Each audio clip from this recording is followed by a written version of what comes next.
तो ये आरक्षण है क्या?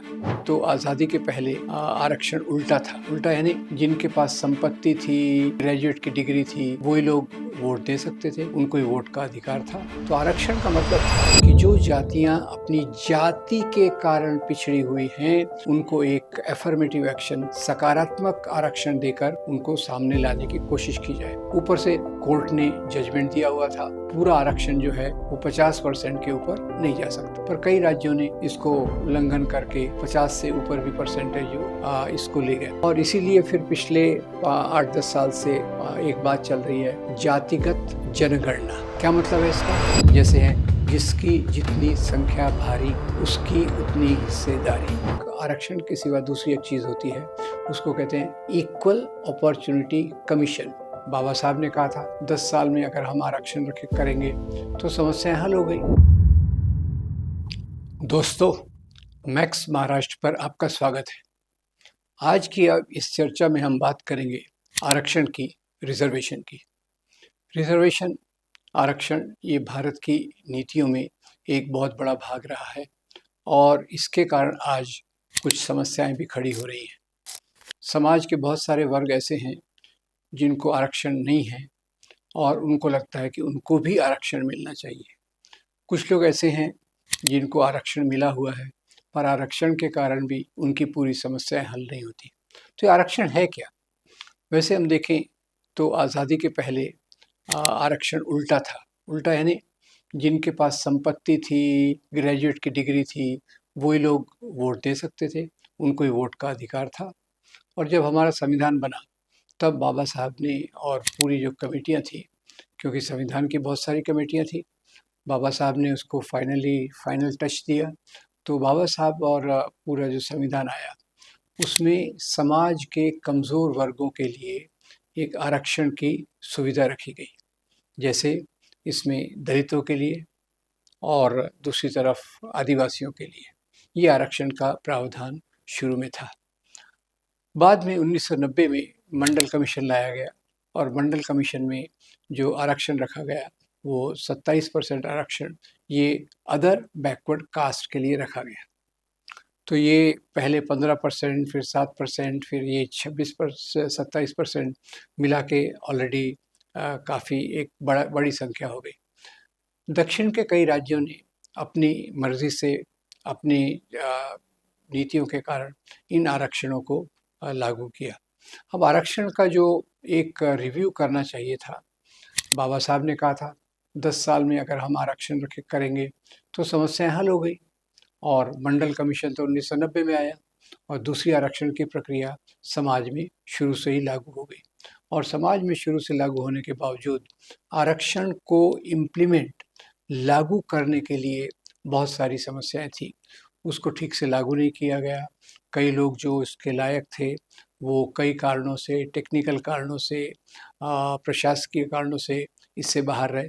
पर फिर भी मोटे तौर पर कहा जा सकता है कि आदिवासी और दलित समाज का एक बहुत बड़ा इसमें योगदान रहा, उन्हें काफ़ी इसकी सुविधाएं मिली।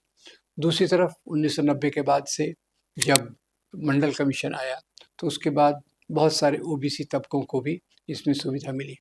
और इसमें मंडल कमीशन में मुख्य बात ये थी कि अदर बैकवर्ड कास्ट, इसको इवेल्युएट करने के लिए, इसका जजमेंट करने के लिए कुछ क्राइटेरियन बनाई गई कि आपके गांव में स्कूल कितना दूर है, बाज़ार कितना दूर है, और आपके घर की बाकी जो चीज़ें हैं, महंगाई, दूसरी चीज़ों को रखकर ये किया गया। क्योंकि भारत में सदियों से यहाँ वर्ण व्यवस्था है, जाति व्यवस्था है, और ये जाति व्यवस्था के कारण कुछ जातियाँ समाज में पहले से पिछड़ी हुई थी। तो आरक्षण का मतलब था कि जो जातियाँ अपनी जाति के कारण पिछड़ी हुई हैं, उनको एक अफर्मेटिव एक्शन, सकारात्मक आरक्षण देकर उनको सामने लाने की कोशिश की जाए। और यही बात जो आज़ादी के आंदोलन के पहले नहीं थी, वो इसमें लाई गई। दूसरी तरफ से एक और आरक्षण का सवाल था, वो था मुसलमानों के लिए। मुसलमानों के लिए आरक्षण का पूरा विरोध किया गया और ये कहीं भी नहीं आया। अभी कुछ दक्षिण के राज्यों में आरक्षण आया तो भी उसका भी बहुत बड़ा भयंकर विरोध हुआ, तो वो आरक्षण की नीति पूरे से लागू नहीं हुई। अभी पिछले 2-3 साल से बहुत सारी जो बड़ी जिनको ताकतवर कम्युनिटीज़ कहा जाता है, 2-3 साल से नहीं, करीब पिछले 2 दशक से ये प्रक्रिया चालू है।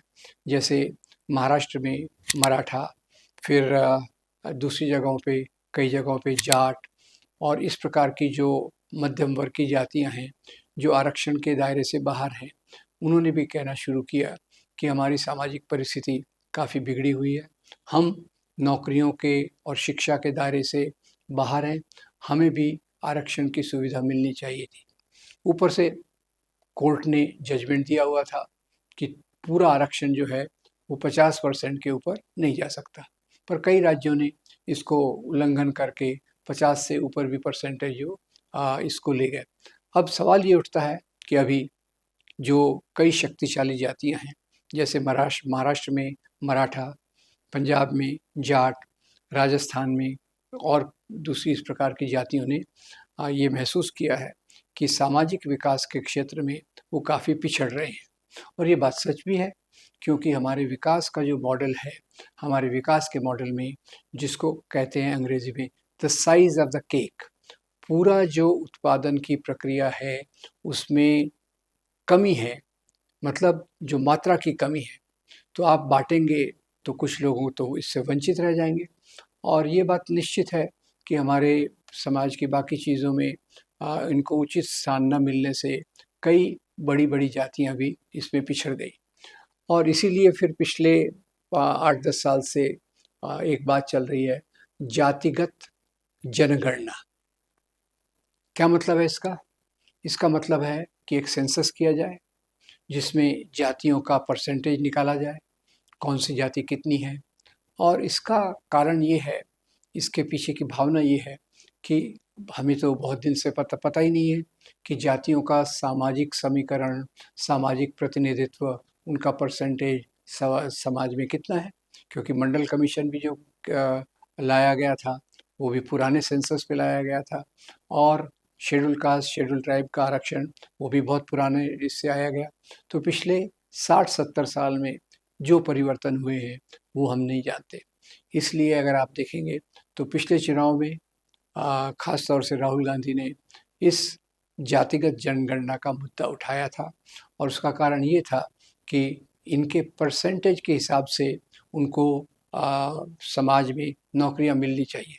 जैसे है, जिसकी जितनी संख्या भारी उसकी उतनी हिस्सेदारी, यानी जिसकी जितनी संख्या है उसके हिसाब से आरक्षण होना चाहिए। तो ये बात अभी हवा में तैर रही है।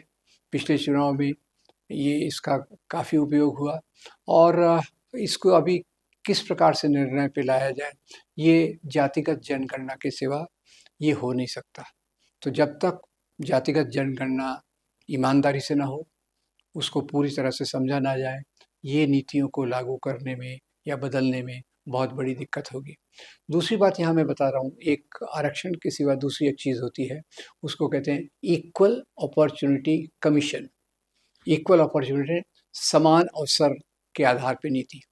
ये इक्वल अपॉर्चुनिटी ये क्या है? इक्वल अपॉर्चुनिटी, बराबर की सुविधाओं का मतलब ये है कि अगर आपके सामने 2 उम्मीदवार, 2 कैंडिडेट हैं, एक उसमें सवर्ण है, एक दलित है, दोनों की परसेंटेज जो एग्ज़ाम के मार्क्स हैं बराबर हैं, दोनों की योग्यता बराबर है, अनुभव बराबर है, तो उसमें आप बाकी चीज़ें बराबर हैं, तो आप केवल दलित को उस नौकरी पर लेंगे। उसमें मैं और भी जोड़ दूंगा कि जैसे एक लड़की है, एक लड़का है, दोनों की क्वालिफिकेशंस, एक्सपीरियंस और कॉम्पिटेंस बराबर है, तो आपने लड़की को प्रेफर करना चाहिए। तो इक्वल अपॉर्चुनिटी की मुख्य बात ये है कि ये समाज में एक ऐसी कोशिश है जिसमें सरकार की तरफ से कोशिश की जाए कि समाज में सब लोगों में एक प्रकार की समता, इक्वालिटी ऑफ अपॉर्चुनिटी मिले, ताकि समाज में एक जो आज विषमता फैल रही है, ये भी बात बता दूँ यहाँ कि आज समाज में विषमता बहुत फैल रही है, गरीब गरीब होते जा रहे हैं, अमीर ज़्यादा अमीर होते जा रहे हैं, और जो कमज़ोर तबके हैं उनका समाज की नौकरियों में उनका स्थान काफ़ी कम है, शिक्षा स्थानों में कम है। तो ये बात ज़रूरी है कि हमें आरक्षण तो चाहिए, इक्वल अपॉर्चुनिटी कमीशन भी चाहिए, जो बाकी चीज़ों को देखकर इसको लाया जाए। वास्तव में अमेरिका में तो इक्वल अपॉर्चुनिटी कमीशन यही सबसे ज़्यादा असरदार होता है, उसमें दूसरे प्रकार का आरक्षण वहाँ नहीं है। पर भारत एक बहुत बड़ा विविधतापूर्ण देश है और इसमें बहुत सालों से ये जो हमारे यहाँ वर्ण और जाति की व्यवस्था थी, उसको एक्चुअली हम कह सकते हैं उल्टा आरक्षण। उल्टा आरक्षण यानी उन लोगों के लिए आरक्षण था जो सवर्ण थे, जो ऊंची जातियों के थे, ज़्यादातर नौकरियां उनके लिए आरक्षित थी। आज भी अगर हम देखें तो हमारी बड़े बड़े संस्थान जो हैं और बड़े बड़े मीडिया संस्थान भी हैं, उनमें भी ज़्यादातर अपर कास्ट, ऊंची जाति के सवर्ण संभ्रांत लोगों का ही दबदबा ज़्यादा है।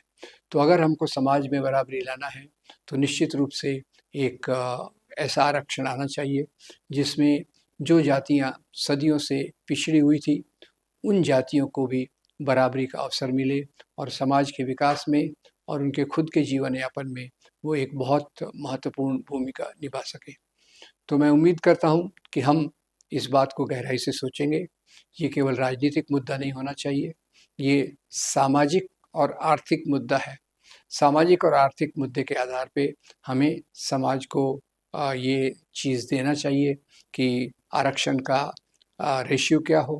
और जो जातियां क्लेम करती हैं कि हम काफ़ी पिछड़ रही हैं, तो इसमें भी जैसे मंडल कमीशन ने सर्वे किया था और मंडल कमीशन के सर्वे में उन्होंने सब चीज़ें देखी थी, आर्थिक परिस्थिति, स्कूल से दूरी, उत्पादन के साधनों से दूरी, खेती कितनी है, तो ये सब देखकर ही हम आगे के आरक्षण की नीतियां बना सकते हैं। मैं उम्मीद करता हूं कि हम इस बात को गहराई से सोचेंगे और आने वाले समय में एक ऐसी नीति को लगाएंगे जिससे समाज के सभी वर्गों का भला हो। Thank you very much. आपका बहुत धन्यवाद।